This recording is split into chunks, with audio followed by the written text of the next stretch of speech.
दिल्ली विधानसभा सत्र के दूसरे दिन भारी हंगामे के बीच आखिरकार दिल्ली की नई नवेली मुख्यमंत्री रेखा गुप्ता ने सदन के पटल पर सीएजी रिपोर्ट पेश कर दी। अब इस रिपोर्ट को लेकर के हंगामा बेहद गर्माता जा रहा है, क्योंकि इस रिपोर्ट के मुताबिक दिल्ली की आम आदमी पार्टी सरकार के अंदर शराब नीति के चलते दिल्ली सरकार को लगभग 2002 करोड़ का नुकसान हुआ है। जी हाँ, सीएजी रिपोर्ट बताती है कि किस तरीके से तत्कालीन सरकार की शराब नीति ने दिल्ली को 2002 करोड़ का नुकसान पहुंचाया है। अब जैसे ही रिपोर्ट सामने आई है, उसके बाद से ही पूरी तरीके से राजनीतिक तौर पर आप कह सकते हैं कि घमासान मच चुका है। आम आदमी पार्टी की तरफ से दिल्ली की पूर्व मुख्यमंत्री आतिशी सिंह का बयान भी आ गया, तो वहीं आम आदमी पार्टी की एमपी स्वाति मालीवाल भी इसको लेकर के पूरी तरीके से आम आदमी पार्टी को घेरती हुई नज़र आ रही हैं। और साथ ही बीजेपी भी अब इस रिपोर्ट के आ जाने के बाद से आम आदमी पार्टी को एक बार फिर से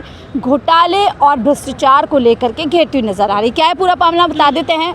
तथाकथित शराब घोटाले को लेकर के लगातार आम आदमी पार्टी कई सवालों के घेरे में घिरी हुई है। इसी घोटाले के चलते बताया जाता है कि आम आदमी पार्टी ने अपनी सत्ता गंवाई है। अब आज क्योंकि दिल्ली विधानसभा सत्र का दूसरा दिन था, पहले एलजी का आप कह सकते हैं अभिवादन हुआ, उसके बाद से ही रिपोर्ट पेश की गई। इस रिपोर्ट को लेकर के पहले ही कई सवाल उठ रहे थे। भारतीय जनता पार्टी पर आरोप है कि ये झूठी रिपोर्ट आम आदमी पार्टी के खिलाफ तैयार की गई है। इस रिपोर्ट के हिसाब से क्या कुछ इस रिपोर्ट में कहा गया, हम आपको बता देते हैं कि किस तरीके से अब इस रिपोर्ट आने के बाद बताया जा रहा है लगभग 2002 करोड़ का नुकसान दिल्ली सरकार को हुआ है। साथ ही किस तरीके से देखिए, जो सबसे ज़्यादा रेवेन्यू दिल्ली सरकार को या किसी भी सरकार को आता है, वो इसी तरीके की जो नीति होती है उसी से आता है। सीएजी रिपोर्ट में बताया गया है कि शराब नीति में कई अनियमितताएं यानी इरेगुलरिटी हुई हैं, लापरवाह फैसले लिए गए हैं, जिससे दिल्ली सरकार को बड़ा नुकसान हुआ है। कई जगह पर खुदरा शराब की दुकानें नहीं खुली, तो 890 करोड़ का घाटा, सरेंडर किए गए लाइसेंसों को दोबारा नीलाम करने में सरकार नाकाम रही। पूरा बताया गया है कि किस तरीके से लाइसेंस जारी करने में नियमों का उल्लंघन किया गया। कैग रिपोर्ट में पाया गया है कि आबकारी विभाग ने लाइसेंस जारी करने के दौरान नियमों का सही तरीके से पालन नहीं किया। दिल्ली आबकारी नियम 2010 के नियम 35 के अनुसार एक ही व्यक्ति या कंपनी को अलग अलग प्रकार के लाइसेंस थोक, खुदरा, होटल, रेस्तरां नहीं दिए जा सकते, लेकिन जांच में पाया गया कि कुछ कंपनियों को एक साथ कई प्रकार के लाइसेंस दिए गए। तो नियम है कि आप एक ही व्यक्ति को, उसकी कंपनी को या फिर उसके रेस्टोरेंट को आप एक ही प्रकार का लाइसेंस नहीं दे सकते। लेकिन दिल्ली सरकार की आम आदमी पार्टी की जो दिल्ली सरकार थी, उसमें कई नियमों का उल्लंघन किया गया है। मनमाने ढंग से तय की गई है कीमत, जो कीमतों को लेकर भी बवाल था। देखिए, इस शराब नीति में कई बवाल मचे थे, कई विवाद थे कि महिलाएं जहां पर ज़्यादा होती है, मंदिर जहां पर है, स्कूल जहां पर है, वहां पर आम आदमी पार्टी की सरकार ने शराब के आप कह सकते हैं कि ठेके खोल दिए थे। इसको लेकर के विवाद था। और किस तरीके से अब ये रिपोर्ट सामने आ गई है, उसके बाद से हंगामा पूरी तरीके से तेज हो गया है। आम आदमी पार्टी की तरफ से सफाई दी गई है। साफ तौर पर कहा गया है कि अब ये जो कैग रिपोर्ट आई है, उससे कहीं ना कहीं ओल्ड एक्साइज जो पॉलिसी थी, उस ओल्ड एक्साइज पॉलिसी थी, उससे दिल्ली सरकार को नुकसान हो रहा था।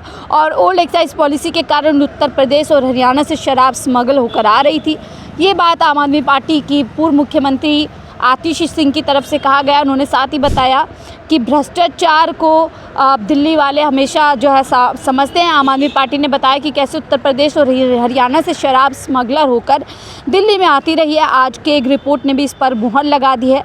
ओल्ड एक्साइज पॉलिसी में भ्रष्टाचार दो तरीके से होता है। पहला, सरकार के पास पैसा हर बोतल के हिसाब से आता था। प्रति बोतल जब एक्साइज कैलकुलेट होता तो शराब के ठेकेदार 28% कम बोतल कैलकुलेट कर फर्जीवाड़ा करते थे। साथ ही बताया कि एग रिपोर्ट बता रही है कि जिनके पास ठेके थे, वहां से ब्लैक मार्केटिंग हो रही थी और सरकार को रेवेन्यू का घाटा हो रहा था। पूरी दिल्ली जानते हैं कि वो ठेकेदार किन पार्टियों से जुड़े हुए थे। तो अब ये मामला एक बार फिर से यहाँ पर कह सकते हैं कि जीवित होता नज़र आ रहा है। तो वहीं बीजेपी की तरफ से आम आदमी पार्टी पर एक बड़ा आरोप लगाया गया है कि सीएजी रिपोर्ट को पेश किया जाएगा, यानी आम आदमी पार्टी पहले से ही जानती थी कि आज सीएजी रिपोर्ट सदन के पटल पर रखी जाएगी और इसी के चलते आम आदमी पार्टी ने भारी हंगामा किया, जिसके बाद से उनको निलंबित भी करना पड़ा। और ये कोई छोटा मोटा मुद्दा नहीं है, इसको लेकर के अब आम आदमी पार्टी को बीजेपी घेरती हुई नजर आने वाली है। वहीं बता दें, स्वाति मालीवाल जो लगातार आम आदमी पार्टी में रहते हुए, आम आदमी पार्टी के एमपी होते हुए लगातार आम आदमी पार्टी को कई मुद्दों पर घेरती हुई आ रही है। वो साथ ही कह रही हैं कि जब 2021 में दिल्ली में गली मोहल्लों में मंदिर गुरुद्वारों के पास शराब के ठेके खोले जा रहे थे, तब भी मैंने डीसीडब्ल्यू अध्यक्ष रहते हुए कई ठेकों को बंद करवाने का प्रयास किया। कुछ ठेके सरकार को बंद भी करने पड़े थे। मैंने गलत के खिलाफ आवाज़ उठाई थी।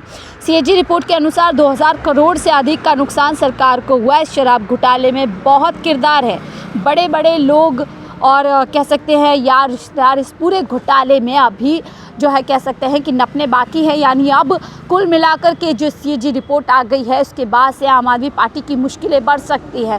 पहले आपको बता दें, इसी तथाकथित शराब घोटाले के चलते दिल्ली के पूर्व शिक्षा मंत्री मनीष सिसोदिया, दिल्ली के पूर्व मुख्यमंत्री अरविंद केजरीवाल और कई नेता आम आदमी पार्टी के इस पूरे मामले में जो है इतने बुरे फंस गए थे कि उनको जेल तक जाना पड़ा था। और उसके बाद से आम आदमी पार्टी की बदनामी चारों तरफ, और कहीं ना कहीं माना जा रहा है कि दिल्ली विधानसभा चुनाव में इस आबकारी नीति का नुकसान आम आदमी पार्टी को हुआ। अब देखना बेहद दिलचस्प होगा कि किस तरीके से अब ये जो कैग रिपोर्ट सामने आई है, इसको आम आदमी पार्टी के खिलाफ किस तरीके से भारतीय जनता पार्टी अब दिल्ली के अंदर इस्तेमाल करने वाली है। क्या इसके बाद कोई बड़ा एक्शन भी इस रिपोर्ट आने के बाद आम आदमी पार्टी के विरोध में हो सकता है? कई ऐसे सवाल हैं अब जो उठ रहे हैं, लेकिन आम आदमी पार्टी इस पूरे मामले में अभी भी हमलावर नज़र आ रही है। जो ओल्ड एक्साइज पॉलिसी है, उसको लेकर के बीजेपी पर कई गंभीर आरोप लगाए जा रहे हैं। क्या कुछ इस पूरे मामले में होगा, हम आपको आगे बताते रहेंगे। फिलहाल इस रिपोर्ट पे इतना ही। देखते रहिए 4 PM दिल्ली। मैं थी आपके साथ शाहीन खान।